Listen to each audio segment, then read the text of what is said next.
যে ভগৱান কৃষ্ণক গোপীসকলে দুবাৰ লগ পাইছিল।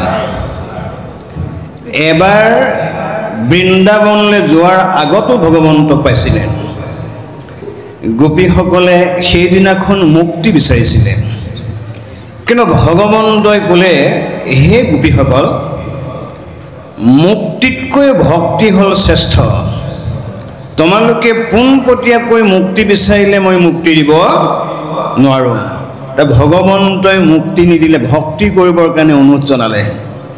এতিয়া এগৰাকী গোপীয়ে প্ৰশ্ন কৰিছিল যে আমি কিমান দিনলৈকে ভক্তি কৰিব লাগিব? তেতিয়া ভগৱান কৃষ্ণই কৈছিল, 6 মাহ দিন তোমালোকে মোক তপস্যা কৰিব লাগিব। এতিয়া ভগৱন্তই 6 মাহ বুলি কোৱাৰ লগে লগে এগৰাকী গোপীয়ে প্ৰশ্ন কৰিলে, 6 মাহত আপুনি আমাৰ ওচৰলৈ আহিবনে? আমি আপোনাৰ ওচৰলৈ যাম, মোক ক'ব লাগে।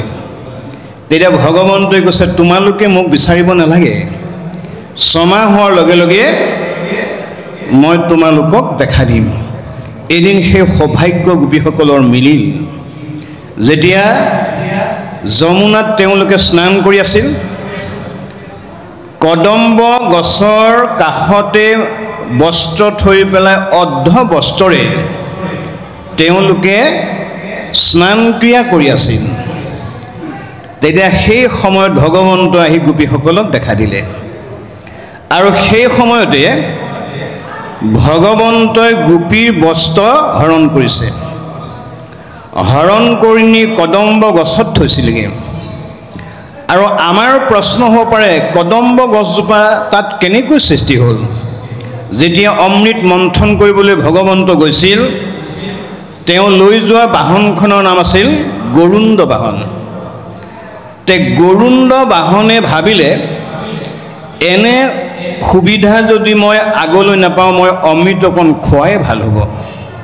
তেওঁ ঠোঁটেৰে অকণমান অমৃত ল'লে, ক'ত অমৃত গৰুণ্ডে বাহনে ভক্ষণ কৰিব পাৰিব? তেওঁ মুখতে থাকিল। আৰু যিদিনাখন ভগৱন্ত তেওঁ বাহনত উঠি আহিছিল, এই যমুনাৰ তীৰতে অমৃতৰ বিন্দু সৰি পৰিল। তাতে হৈ গ'ল কদম্ব গছ। ভগৱন্তই গোপীসকলৰ বস্ত্ৰ হৰণ কৰি কদম্ব গছত যেতিয়া থলে, তেওঁলোকে নিৰ্দিষ্ট সময়ত যেতিয়া স্নান কৰি বামলৈ আহিছিল, তেতিয়া ভগৱন্তৰ বস্ত্ৰখিনি নি যেতিয়া কদম্ব গছত থৈছিল, গোপীসকলে তেওঁক প্ৰাৰ্থনা জনাইছিল, হে প্ৰভু, আমাক তুমি বস্ত্ৰ দিয়া। তেতিয়া ভগৱন্তই ঘোষণা কৰিলে, এই 6 মাহ দিন তোমালোকক সময় দিয়া সত্ত্বেও তোমালোকে ভক্তি কৰিব নোৱাৰিলা। এতিয়া ভক্তিত কি কি নাই ভগৱন্তই কৈছে? লাজ, ভয় আৰু ঘিণ। এই 3টা বস্তুত ভক্তিৰ লগত সম্পৰ্ক নাথাকে। গতিকে তেওঁলোকে এটা হস্তৰে লজ্জা নিবাৰণ কৰি এটা হাতেৰে ভগৱন্তক বস্ত্ৰ খুজিছিল। ভগৱন্তই হাঁহিছে, অ হেন দেখি কৃষ্ণে হাঁহি বুলিলন আবেশে লংঘিলা বেদ এক হস্তে যিটো দেৱক পাহৈ তাৰ হস্ত্ৰ কৰো শ্ৰীদ। সেইদিনাখনো তেওঁলোকে ভক্তি পূৰ্ণাংগ নহ'ল। এতিয়া ভগৱন্তক ইমান গোপীসকলে ক'লে, এতিয়া মুক্তি আমাক দিবা নিদিয়া? ভগৱন্তই ক'লে, 6 মাহ সময় দিলোঁ, 6 মাহৰ ভিতৰত তোমালোকে ভক্তি পূৰ্ণাংগ কৰিব নোৱাৰিলা। এতিয়া ভগৱন্তৰ কথা শুনি গোপীসকলে প্ৰাৰ্থনা জনাইছিল যে আৰু এটা আমাক সুবিধা দিয়ক প্ৰভু। তেতিয়া ভগৱন্ত যাবৰ সময়ত কৈছিল, যেতিয়া মই বৃন্দাবনত বাঁহী বজাম, বাঁহী বজোৱাৰ লগে লগে তোমালোকে বৃন্দাবনলৈ যাব লাগিব। এতিয়া বৃন্দাবনলৈ গোপীসকলে যাত্ৰা কৰিলে ভগৱন্তৰ বাঁহীৰ মাত শুনি। গোপীসকলে ভগৱন্তক প্ৰাৰ্থনা জনাইছে, গোপীসকলৰ অৱস্থাৰ সম্পৰ্কে অৱগত কৰিছে। ভগৱন্তয়ো মাজে মাজে প্ৰশ্ন কৰিছে যে তোমালোকে যে আমাৰ ওচৰলৈ আহিলা, তোমালোকে ঘৰ দুৱাৰ পুত্ৰ কন্যা শহু শাহু সকলোকে এৰি থৈ আহিলা, আৰু এনে অৱস্থা দেখাইছে যিটো পিন্ধিব লাগে কাণত সেইটো পিন্ধিছে পাৱত বা ভৰিত, যিটো পিন্ধিব লাগে হাতত সেইটো পিন্ধিছে কাণত। এনে অৱস্থাত যি য'ত কেনেকৈ বস্ত্ৰ পৰিধান কৰিব লাগে তেনেকৈ নিপিন্ধি ভগৱন্তৰ বাঁহীৰ মাত শুনি সকলো গৈ বৃন্দাবনত উপস্থিত হ'ল। তেতিয়া বৃন্দাবনত উপস্থিত হোৱাৰ লগে লগে ভগৱন্তই বিভিন্ন প্ৰশ্ন কৰাৰ স্বত্তেও গোপীসকলে সিদ্ধান্ত ল'লে যে আজি আমাৰ মৃত্যু হ'লেও আজি ভগৱন্তৰ ওচৰৰ পৰা আমি কোনো কাৰণত নাযাম। তেতিয়াই ভগৱন্তই কি কৰিব লগা হ'ল? শংখচূড়ক সৃষ্টি কৰিব লগা হ'ল। শংখচূড়ৰ দ্বাৰাই গোপীসকলক ভয়ভীত কৰাই দিলে, ভয় খুৱাই দিলে। কিন্তু গোপীসকল ঘৰলৈ নগৈ ক'লে গ'ল ভগৱন্তক আশ্ৰয় ল'লে। ভগৱন্তক কেন্দ্ৰ কৰি তেওঁলোকে ক'লে আমি মৰিলেও থাকিলেও আমি কিন্তু আপোনাক এৰি থৈ গুচি নাযাওঁ। ভগৱন্তই উত্তৰ দিছে যে মোক ওচৰত থাকিলে তোমালোকৰ ভক্তি নহ'ব। এতিয়া ভক্তি ক'ত কৰিব লাগে গোপীসকলে প্ৰশ্ন কৰিছিল। তেতিয়া গোপীসকলে উত্তৰ দিছে ভাগৱতে, মই একদম চমুকৈ কৈছোঁ কথাকেইটা। ভগৱন্তই কৈছে ভক্তিৰ কেন্দ্ৰ বিন্দু হ'ল গৃহাশ্ৰম। মনত ৰাখিব লাগিব, বনাশ্ৰম যদি সন্ন্যাসৰ নিয়মবিলাক ভাগৱতে বান্ধি থোৱা নাই, কেৱল গৃহাশ্ৰমৰ কথাখিনিহে বান্ধি থৈ গৈছে।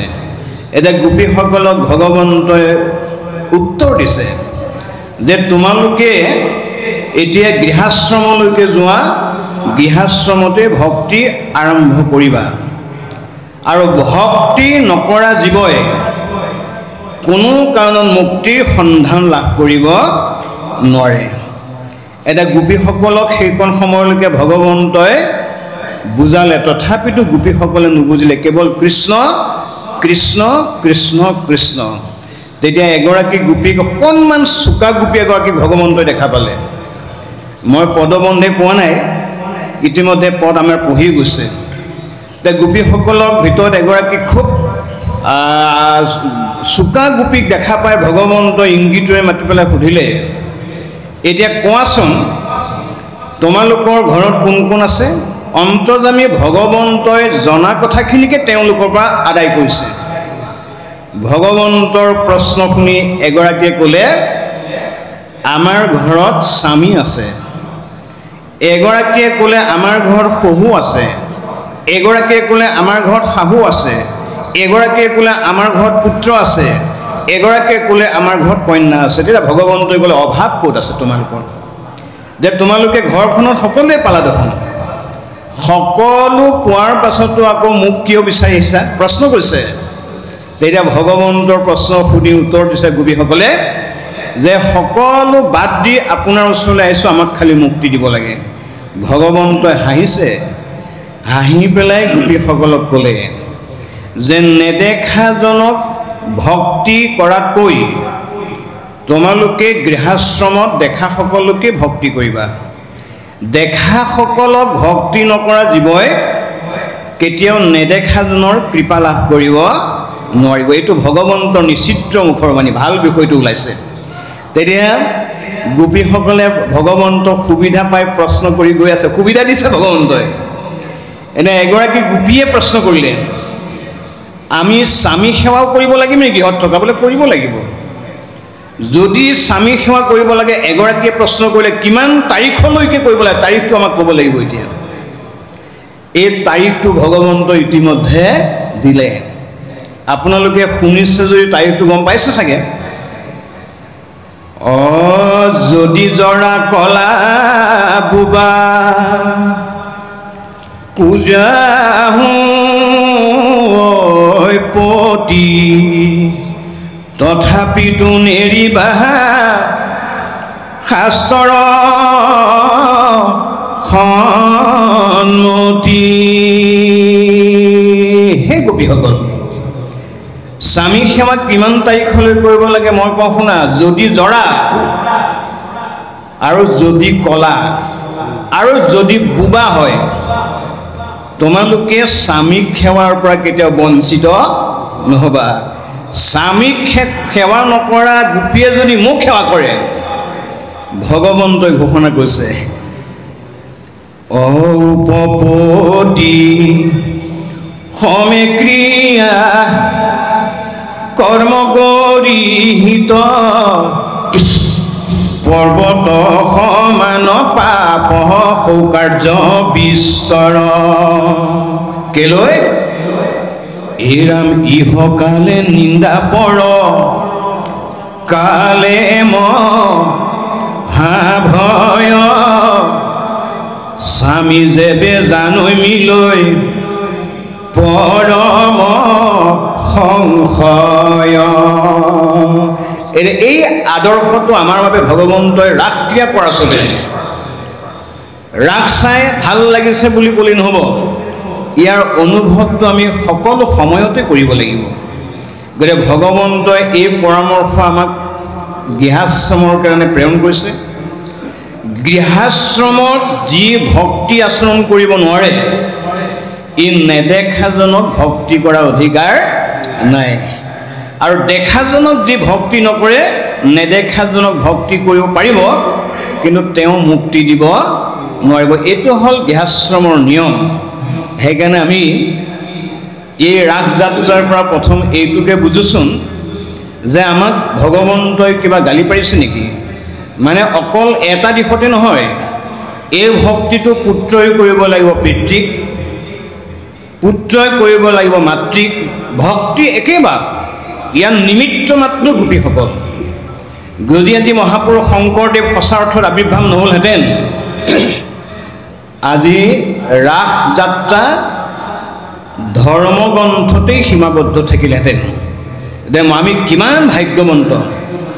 মহাপুৰুষ শংকৰদেৱে নাট্যকাৰ ৰূপেৰে ভাগৱতৰ পৰা আজি ৰাস নাট্য মঞ্চলৈ ৰূপান্তৰ কৰি থৈ গৈছে। এই সবাহতে আমি মহাপুৰুষ শংকৰদেৱক ভক্তি আৰু শ্ৰদ্ধা নিবেদন কৰিব লাগিবই। গতিকে আমি সেই ৰাস যাত্ৰাৰ সম্পৰ্কে পদত লেখাৰ দৰে খুব চমুকৈ আমি দুআষাৰ আগবঢ়ালোঁ। কৃষ্ণৱন্তৰ ওচৰত প্ৰাৰ্থনা জনোৱাৰ লগতে ভগৱন্তৰ দাস বুলি তেওঁলোকে আপুনি স্বীকাৰ কৰিছে। গতিকে আমিও ভগৱন্তৰ ভক্তিৰ ক্ষেত্ৰত নিজকে সৰু বুলি নভবা কোনো মানুহে ভগৱন্তৰ কৃপা লাভ কৰাটো সহজ কথা নহয়। এতিয়া গোপীসকলে ভগৱন্তক দাবী কৰিছে যে প্ৰভু আপোনাৰ নামটো গোপাল বুলিও বহুতে কয়। যদি আপোনাৰ নামটো গোপাল হয়, আপোনাৰ প্ৰথম আৰু প্ৰধান দায়িত্ব আৰু কৰ্তব্য হ'ল যিসকলে আপোনাৰ শৰণাগত হয়, যিসকলে আপোনাৰ আশ্ৰয় লয়, সেইসকলক আপুনি আশ্ৰয় দিব লাগিব। এইটো গোপীসকলৰ প্ৰথম আৰু শেষ দাবী। এতিয়া ভগৱন্তই ভাবিলে, গতিকে এওঁলোকে যেতিয়া মোক ইমান আশ্ৰয়ৰ কথা প্ৰতিবাদ সুৰেৰে কৈছে, এওঁলোকক মই আশ্ৰয় দিয়াই ভাল। গতিকে গোপীসকল সেইকাৰণে নাম পাইছিল গোপী। গো মানে বেদ, পি মানে ভগৱন্তৰ কথা বা বেদক পান কৰাজনকে গোপী বুলি কোৱা হয়। গতিকে গোপী মানে ভগৱন্তৰ বাণী যি লংঘন নকৰে, ভগৱন্তৰ নাম যি অহৰ্নিশে লৈ থাকে, এইজনকে গোপী বুলি কোৱা হয়। আমি শুনা পাইছোঁ, তুমি ভকত বৎসল, ভকতক তুমি কৃপা কৰিবাই। আমি দাস্য আৰু সেৱাৰ ভাৱে আপোনাক অনুৰোধ জনাইছোঁ আপুনি আমাক কৃপা কৰিব লাগে।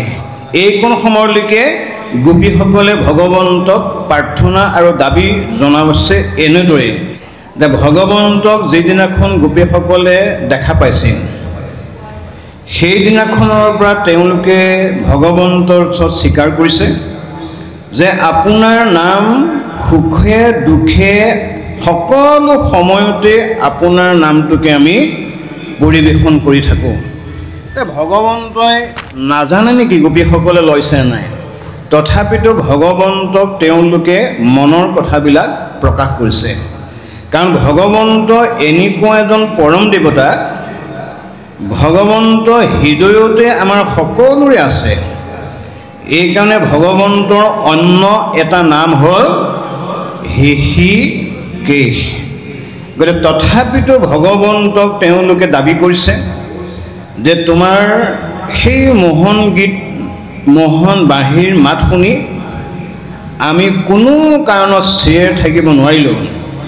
আৰু যিদিনাখনেই আপুনি আমাক দেখা দিছিল সেইদিনাখনৰ পৰা আমি তোমাকেই মান্য কৰি তোমাৰ নামটো সদায় আমি অহৰ্নিশে লৈ আছোঁ। গতিকে হে প্ৰভু, আমাক জানো তুমি কৃপা নকৰিবা বুলি গোপীসকলে মনৰ অনুভৱবিলাক ভক্তি আৰু দাস্যভাৱে গোপীসকলে ভগৱন্তৰ ওচৰত নিবেদন জনাইছে। আৰু ভগৱন্তয়ো তেওঁলোকৰ নিবেদনৰ প্ৰতি সন্মান জনাই ভগৱন্তই তেওঁলোকক ধন্যবাদ আৰু কৃতজ্ঞতাৰে মনৰ সন্তুষ্টি প্ৰকাশ কৰাইছে যে হে প্ৰভু, আপোনাৰ কাহিনীবিলাক আমি বেদৰ দ্বাৰাই সুধিছিলোঁ, বেদে কোৱা কথাবিলাক শুনিছিলোঁ। আপোনাৰ বৈশিষ্ট্য, আপোনাৰ স্বভাৱ, গোপীসকলৰ দাবী আৰু ভগৱন্তৰ ওচৰত নিবেদন যে প্ৰভু আপোনাৰ কাহিনীবিলাক আমি বেদত শুনিবলৈ পাইছোঁ। আপুনি মানুহৰ মনৰ বাঞ্ছা পূৰ্ণ কৰাটোৱে আপোনাৰ দায়িত্ব আৰু কৰ্তব্য। চোৱাচোন, বামুণ ৰূপে বলিক চলনা কৰা চলেৰে ইন্দ্ৰৰ মনৰ বাঞ্ছা তুমি পূৰ্ণ কৰিলা। আৰু তুমি অদিতি গৰ্ভত গৈ বামুণ ৰূপে তেওঁলোকৰ মাজত হাই কাজিয়াৰ দনখন ভাঙিবৰ কাৰণে অৱতাৰ হ'লা। এতিয়া আমি আপোনাক প্ৰশ্ন কৰিছোঁ, আমাৰো তুমি মনৰ বাঞ্ছাখিনি পূৰ্ণ কৰি দিব লাগিব। এইটোৱে হ'ল গোপীসকলে বেদৰ কথাখিনি উল্লেখ কৰিছে যে আমি সেইকাৰণে ভগৱন্তৰ কথাখিনি জানিবও লাগিব আৰু ভগৱন্তৰ কথাখিনি আমি শুনিবও লাগিব। এওঁলোকে শুনা পাই ভগৱন্তৰ ওচৰত প্ৰাৰ্থনা জনাইছে যে আপুনি ভকত বৎসল, আপোনাক পূজা কৰিলে সমস্ত মনৰ বাঞ্ছা পূৰ্ণ কৰে। গতিকে এতিয়া আমি আপোনাক সেৱা জনাইছোঁ, আপুনি আমাৰো মনৰ বাঞ্ছা পূৰ্ণ কৰিব লাগে। হে ৰাম দেৱৰ ৰক্ষক যেন তোমাৰ কিংকিনী হেৰা মৰো আমি গোপী হবে কামানলে বিমোহিত হুই হিরত তনতনাথ হস্ত পদ্ম দিয়ানি নিয়ায়ু আমাকৈ তুজুই হবে তেজি তোমাকে হে শরণ করিলু হার মরণকা হেলত গতি তুমি মাধব বান্ধব এভু আমাক উপেক্ষী আছা এহি বুলি কান্দে মাহুমি। এতিয়া গোপীসকলৰ ভগৱন্তৰ ওচৰত দাবী যে প্ৰভু আপুনি দুয়োটা দায়িত্বই আপোনাৰ হাতত আছে। আপোনাক বেদনা দিয়াৰ দায়িত্বও আপোনাৰ হাততে আৰু সুখৰ অধিকাৰী কিন্তু আপোনাৰ হাততে। গতিকে এতিয়া আমাক দুখৰ পৰা সুখ কেনেকৈ আহিব লাগে, কেনেকৈ পায়, এই সম্পৰ্কে তুমি আমাক কৃপা কৰিব লাগে। এইকণ সময়লৈকে গোপীসকলৰ প্ৰাৰ্থনা।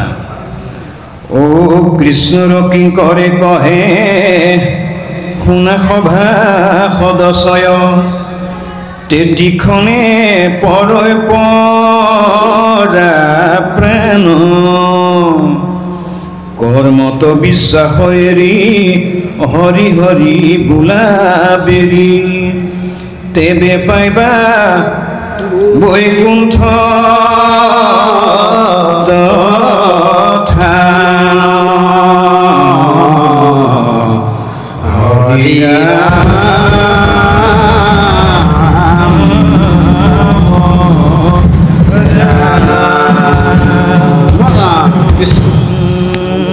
এইকাৰণে বাপ বান্ধৱসকল,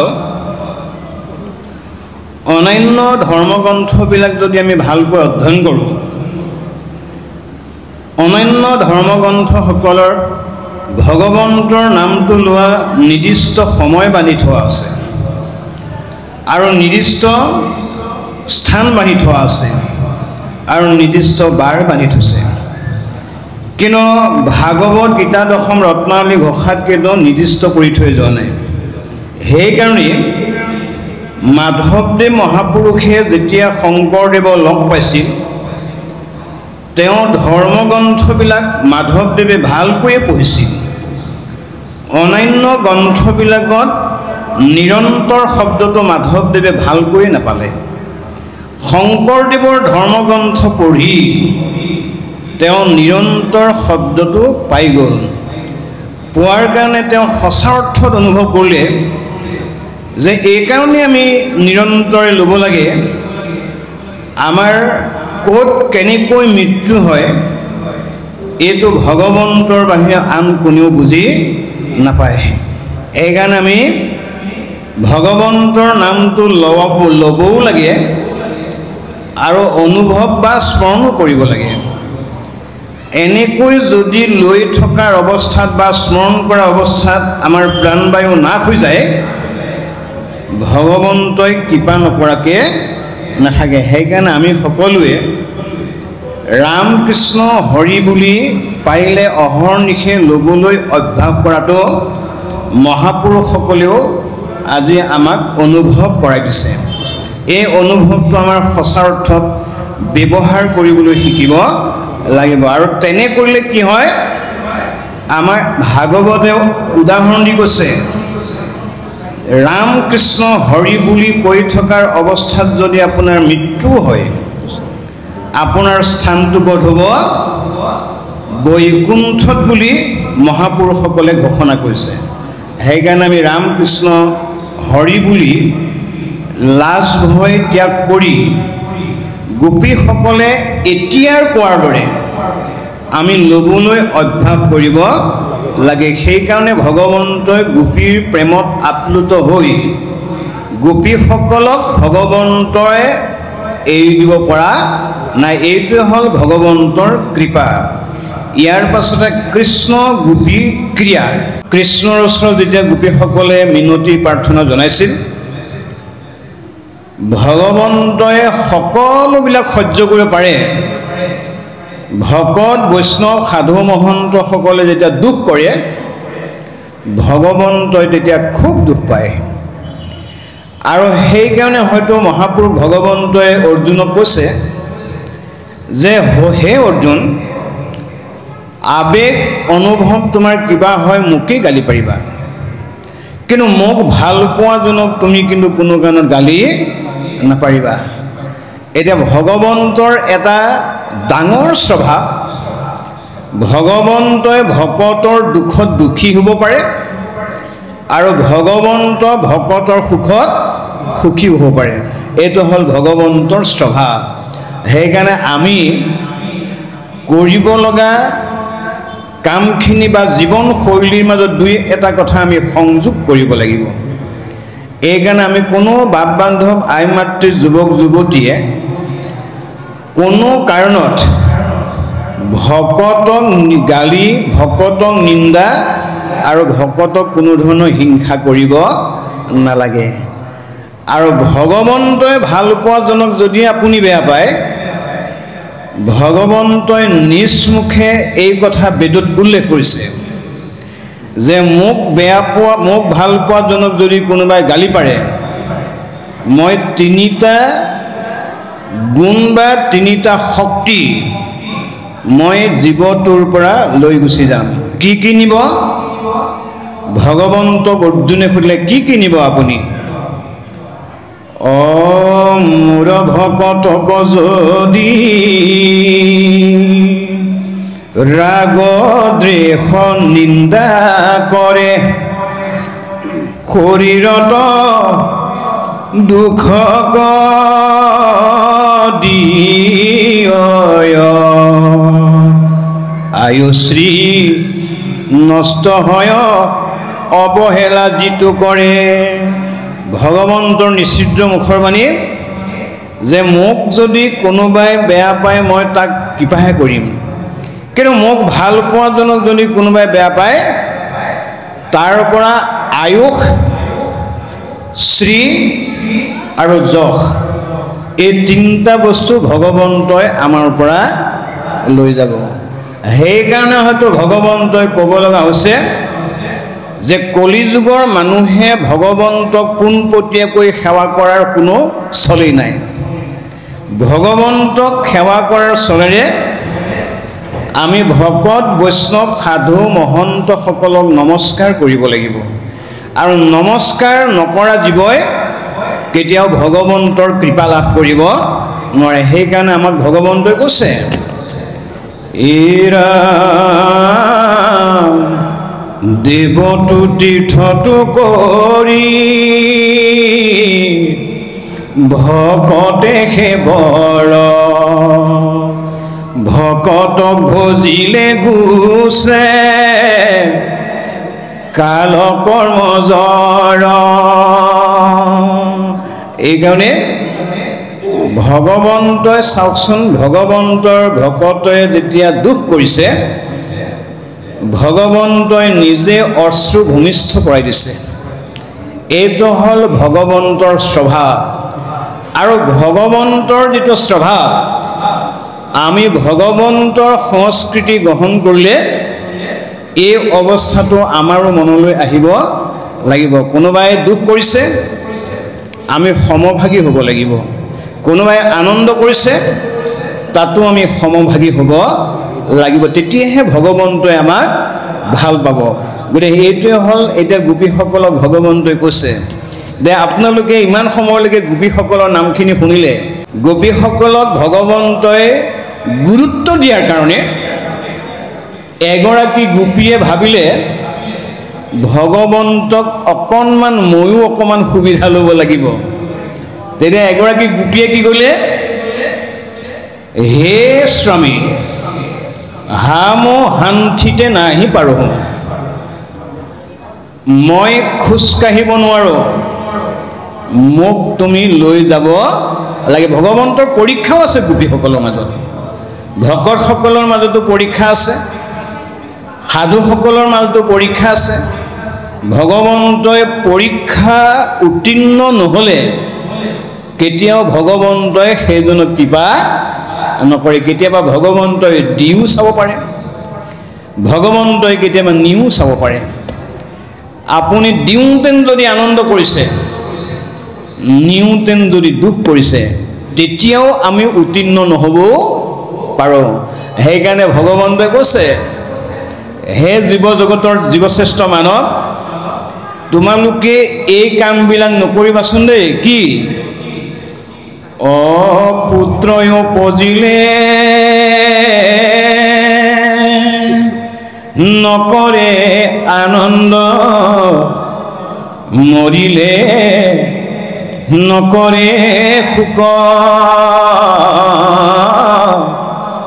মান অপমান দুয়োতে সমান, পণ্ডিত বুলয় লোক। গতিকে আমি কেতিয়াবা বহুত সন্মান পাইছোঁ, আনন্দ লাগিছে, কেতিয়াবা সন্মানৰ পৰা বিৰত হৈছোঁ, দুখ লাগিছে, এইটো আমাৰ ধৰ্ম হ'ব নোৱাৰে। গতিকে গোপীসকলে এদিন কিমান দুখ পাইছে চাওকচোন। ভগৱন্তই সময় বান্ধিছে, 6 মাহ দিন থাকিব, কিমান বেদনা কৰিছে, কিমান দুখ পাইছে, কিমান কান্দিছে। 6 মাহৰ পাছত ভগৱন্তক লগ পালে আকৌ ভগৱন্তই আকৌ তাৰণা দিছে।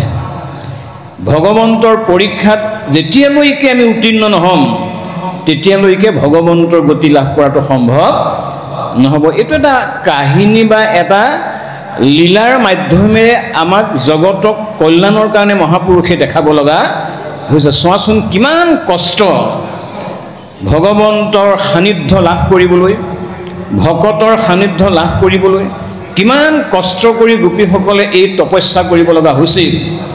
এতিয়া এই তপস্যা মানে হ'ল ত্যাগ। আমি ত্যাগ কৰিব লাগিবই। কিবা এটা বস্তু পাবলৈ হ'লে আমি কিবা এটা ত্যাগ কৰিব লাগিব। দুয়োটা বস্তু কিন্তু আমি সমানে লাভ কৰিব নোৱাৰিম। কিমতে ভকতি কৰিব তোমাত